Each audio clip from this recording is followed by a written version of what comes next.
Welcome back to the Diamond in Lake Elsinore. We continue now with StormWatch. You know, developing a quality big league shortstop has been a problem for the Padres in recent years. Khalil Green was in this system.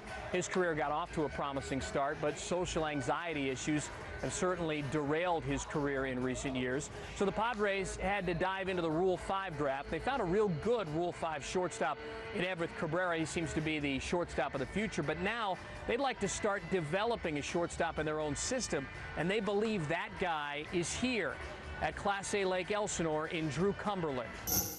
Let's talk about your start here to open, the first 6 weeks of California League play. What do you think? It's been really nice. Very beginning the weather was a little chilly when it got nice. Some places we play, it's got a lot of wind, so that plays into the effect with the, how cold it gets. But other than that, it's been nice. I think we've had one rain out. Other than that, I'm used to a lot of rain in Florida, and it's nice to be able to play every single day.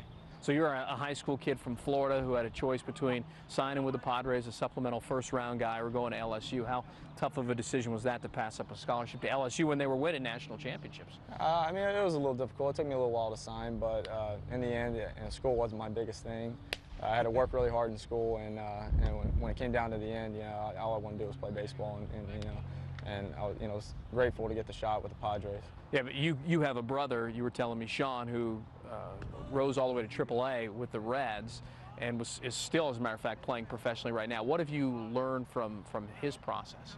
Well, the biggest thing, was being away from the family, being a high school guy, and every year when he'd come home, it was kind of tough for him at the very beginning, his very first year away from home, and that was the biggest thing. My junior and senior year during the summer, my parents would just send me off by myself and let me go play summer ball, by myself the entire summer, and right. So that was the biggest adjustment. But for me, I felt like I had an advantage having a brother in it, knowing what to expect and everything, and in the end, it worked out for me. Yeah, what's the best piece of advice Sean has given to you? Because there has to be some advice where you're sitting in, a hotel room in Bakersfield or something thinking, yeah, my brother, it's almost like American Pie, 1 and 2, where he keeps calling his brother for love advice. Yeah. I'm sure you've had that too. What's the biggest piece of advice? The biggest advice was, he told me this is not high school anymore. You're not going to hit 600, so, right. If you have a down game or whatever, you can't let it get you down. You play every single day, 142 games, and if you have one bad game, it's no big deal. You try to help the team in one aspect of the game, every game.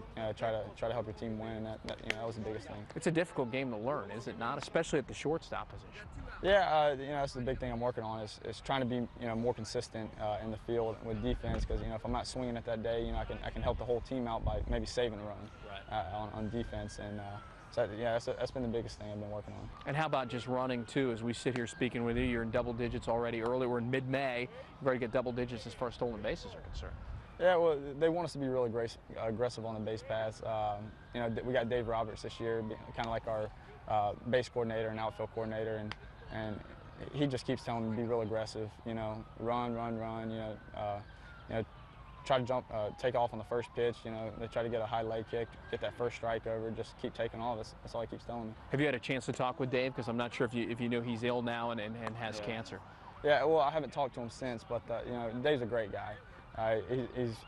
He's here for us, and he always tells us that. And any time he can help us out, it takes time out of his day to help us, and and you really want to listen to him because the guy played in the big leagues, got a World Series ring. Right. Anytime he starts talking, you always want to listen. And you're relatively young, 21 years old and high A ball. Are you about where you wanted to be? Because as we mentioned, it's a difficult game. It's hard to to get to the big leagues. Oh yeah, especially with the group of guys that we have.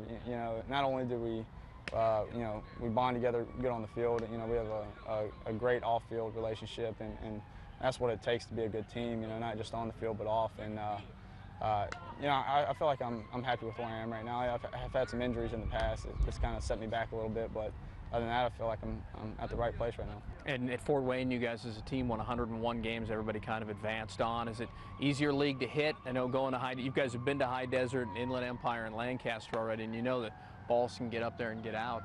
Yeah, they always say that the Cal League's a good hitters league, but you still got to put the bat on the ball and take good swings.